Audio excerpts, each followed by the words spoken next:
Hi friends, welcome to my channel. దీపే ఇంటి వారసురాలని నిజం తెలుసుకున్న పారిజాతానికి ఊహించని షాక్ ఇచ్చిన జ్యోత్స్న. అసలు ఇదంతా ఎలా జరగబోతుందనేది ఈ వీడియోలో తెలుసుకుందాం. శివనారాయణ అయితే ఇక కూర్చొని ఆనందపడుతూ ఉంటాడు. అలా కూర్చొని ఆనందపడుతూ ఉన్న శివనారాయణ దగ్గరికి దశరథ అయితే వచ్చి, నాన్న మీరు చాలా ఆనందంగా ఉన్నట్టున్నారు అని అడుగుతూ ఉంటాడు. అవును, చాలా సంతోషంగా ఉందిరా. సుమిత్ర మళ్ళీ మన ఇంటికి తిరిగి వచ్చేసింది. ఈ ఇంటి మహాలక్ష్మి తిరిగి వచ్చిందని చాలా సంతోషంగా ఉంది. నిజంగా మీరిద్దరూ ఒకటవ్వడం చెప్పలేనంత ఆనందం అని అంటూ ఉంటాడు. ఈలోపు మాట్లాడడానికి వచ్చిన పారిజాతం అక్కడే ఆగిపోతుంది. వీళ్ళిద్దరినీ చూసి, దశరథ ఉన్నాడే, ఈయనతో నేను ఎలా మాట్లాడను అని అనుకుంటూ ఉంటుంది. నిజంగా భార్యాభర్తల బంధం ఎంత గొప్పదిరా అని అంటూ ఉంటాడు శివనారాయణ.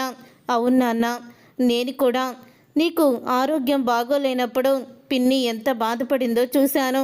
కానీ ఎప్పుడు పిన్ని బాధపడుతున్నట్టు నటించేది.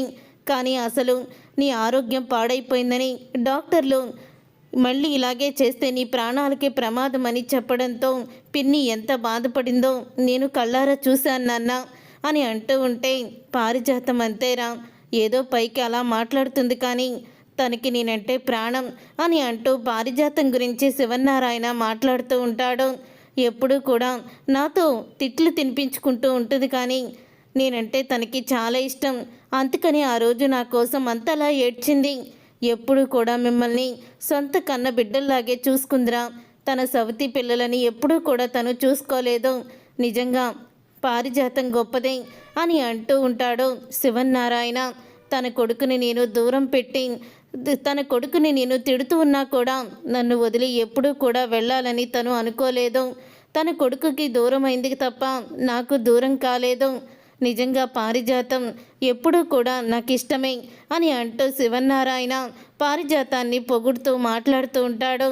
అది విని పారిజాతం మౌనంగా ఉండిపోయి అక్కడి నుంచి ఇక జ్యోత్స్న దగ్గరికి అయితే వెళ్తుంది. ఏంటి గ్రాని, తాతయ్యతో మాట్లాడావా? మాటల్లో పెట్టి నన్ను సీఈఓగా చెయ్యాలని చెప్పావా? నా గురించి 4 మాటలు గొప్పగా చెప్పావా అని అంటూ అడుగుతూ ఉంటుంది జ్యోత్స్న. 4 మాటలు గొప్పగా చెప్పారే అని అంటూ ఉంటుంది పారిజాతం. నేను అడుగుతుందేంటి, నువ్వు చెప్తుందేంటి గ్రాని? నా గురించి నువ్వు గొప్పగా చెప్పావా అని నేను అడుగుతుంటే, గొప్పగా చెప్పారని తాతయ్య నీకేదో చెప్పినట్టు మాట్లాడుతున్నావేంటి అని అడుగుతూ ఉంటుంది జ్యోత్స్న. అప్పుడే ఇక పారిజాతం, అవును తను నా గురించే మాట్లాడారే అని అంటూ ఉంటుంది పారిజాతం. నీ గురించి మాట్లాడేంటి గ్రాని? నీకేమన్నా పిచ్చి పట్టిందా? నీ గురించి తాతయ్య గొప్పగా ఎందుకు మాట్లాడతాడు అని అడుగుతూ ఉంటుంది జ్యోత్స్న. ఈరోజు ఆయన మనసులో నాకు ఎంత ప్రేమ ఉందో, భార్యగా ఆయన నాకు ఎలాంటి స్థానాన్ని ఇచ్చారో అర్థమైంది. ఇన్ని రోజులు ఆయన్ని నేను చాలా బాధ పెట్టాను. కానీ ఈరోజు ఆయన మాటల్లో మనసులో ఉన్న మాటని వింటూ ఉంటే నాకు చాలా ఆనందంగా ఉంది అని అంటూ పారిజాతం అక్కడి నుంచి వెళ్ళిపోతుంది. అలా వెళ్ళిపోయిన తర్వాత ఏమైంది గ్రానీకి, పిచ్చి కానీ పట్టలేదు కదా అని అనుకుంటూ ఉంటుంది జ్యోత్స్న. ఇదంతా ఇలా జరుగుతూ ఉండగా కార్తీక్ అయితే అక్కడికి వస్తాడు శివనారాయణ ఇంటికి. అలా వచ్చినప్పుడు కార్తీక్కి ఫోన్ అయితే వస్తుంది. అవునా, నేను ఇప్పుడే వస్తున్నాను డాక్టర్ అని ఫోన్లో అయితే మాట్లాడుతూ ఉంటాడు. అప్పుడే కార్తీక్ ఫోన్లో డాక్టర్ ఇప్పుడే వస్తున్నాను వచ్చాయా అని అడగడం వినిన పారిజాతం అయితే, అసలు కార్తీక్ గాడు ఏంటి అలా మాట్లాడుతున్నాడు? అయిపోయాయా డాక్టర్, నేను వస్తున్నానని డాక్టర్తో మాట్లాడుతున్నాడేంటి? అసలు డాక్టర్కి వీడికి సంబంధం ఏముంది? ఏమయ్యింది ఎవరికి అనుకుంటూ ఉంటుంది పారిజాతం. అప్పుడే ఇక పారిజాతం దీపని అడుగుతుంది, మీ అత్తగారు ఏం చేస్తుంది దీప అని అడుగుతూ ఉంటే, ఏముంది అత్తయ్య ఖాళీగా ఇంట్లోనే ఉన్నారు, ఇప్పుడే ఫోన్ చేశారు అని అంటూ ఉంటుంది దీప. మీ అత్తయ్య అని అనగానే, మా అత్తయ్య కూడా నాతో పాటు ఇక్కడే ఉంటుంది కదా అని అంటూ ఉంటుంది దీప. అప్పుడే ఇక పారిజాతం, ఎవరికి ఏమీ కాలేదు, అందరూ కూడా ఆరోగ్యంగానే ఉన్నారు. మరి కార్తీక్ అయిపోయిందా డాక్టర్ అని ఇప్పుడే వస్తున్నానని డాక్టర్ దగ్గరికి అంత కంగారుగా ఎందుకు వెళ్ళాడో తెలుసుకోవాలి అని అనుకున్న పారిజాతం వెంటనే కార్తీక్ని ఫాలో అవుతూ తన కారులో అయితే వెళ్తూ ఉంటుంది. అలా వెళ్ళిన తర్వాత కార్తీక్ అయితే కంగారులో హడావిడిలో ఏమీ కూడా వెనక్కి చూసుకోవడం. తర్వాత హాస్పిటల్కి అయితే వెళ్తాడు. వెళ్ళిన తర్వాత అప్పుడే ఇక కార్తీక్ డాక్టర్తో మాట్లాడుతూ ఉంటాడు. ఇంతలో పారిజాతం వస్తుంది. కార్తీక్ కార్ ఇక్కడే ఉంది, ఇదే హాస్పిటల్కి వచ్చాడు, ఇప్పుడు ఎక్కడున్నాడో కార్తీక్ వెతుక్కోవాలి అని అనుకుంటూ తను లోపలైతే కార్తీక్ని వెతుక్కుంటూ అయితే వెళ్తుంది. అప్పుడే ఇక కార్తీక్ అయితే డాక్టర్ అంటూ పిలుస్తూ పారిజాతానికి వినిపిస్తుంది.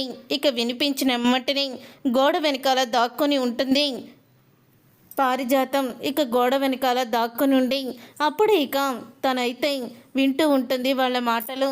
ఇంతలో డాక్టర్ వచ్చి, ఇదిగో కార్తీక్ నువ్వు ఇచ్చిన డిఎన్ఏ టెస్ట్ అని అంటూ ఉంటాడు.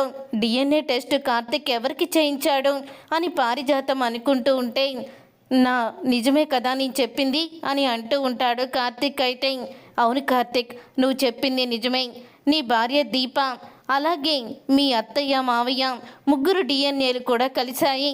అంటే నీ భార్య మీ అత్తయ్యకి మీ మావయ్యకి పుట్టిన బిడ్డ, తను వాళ్ళ కన్న కూతురు అని అంటూ ఉంటాడు డాక్టర్ అయితే.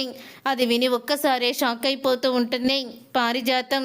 ఇక షాక్ అయిపోతూ, ఇదేంటి ఇంత షాక్ ఇచ్చాడు కార్తీక్ గాడు, దీప శివనారాయణ ఇంటి వారసురాలా అని షాక్ అయిపోతూ ఉంటుంది పారిజాతం.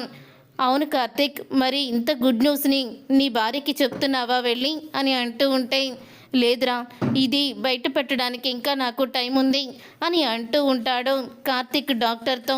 తర్వాత కార్తీక్ అయితే అక్కడి నుంచి వెళ్ళిపోతాడు.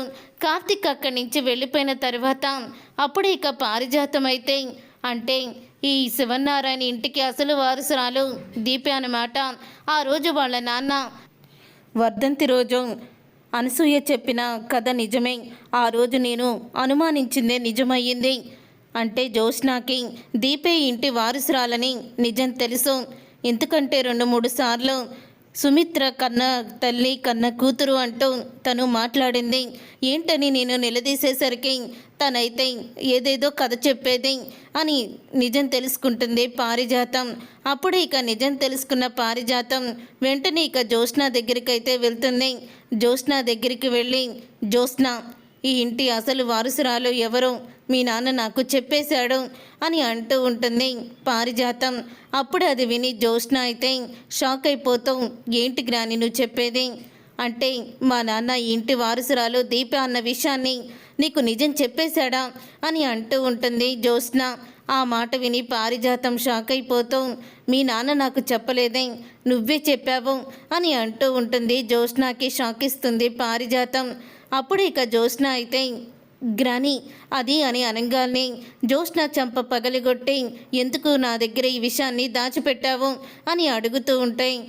మరి నీ దగ్గర ఈ నిజం చెప్తే నువ్వు తట్టుకోగలవా, అందుకనే నిజం చెప్పలేదు అని అంటూ ఉంటే, అప్పుడు ఇక అంటూ ఉంటుంది పారిజాతం, ఒసై ఇదేంటి, ఆ దీప ఇంటి వారసురాలు అవడమేంటి, ఇప్పుడు ఆ దీప ఇంటి పని మనిషి, నిజాలు బయట పెడితే ఆ దీప ఇంటి మొత్తానికి మహారాణి అవుతుంది అని అంటూ ఉంటుంది పారిజాతం.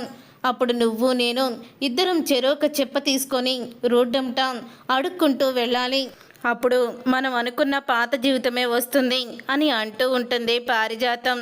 పారిజాతం అలా అన్న తర్వాత జ్యోత్స్న అయితే, ఇన్ని రోజులు ఈ నిజాన్ని నీకెందుకు చెప్పలేదంటే, అది నువ్వు తట్టుకోలేవని చెప్పలేదు గ్రాని. ఆ దీపని లేపేశాక ఈ ఇంటికి దూరం చెయ్యాలని నేను దీప మీద అంత కక్ష పెంచుకున్నాను.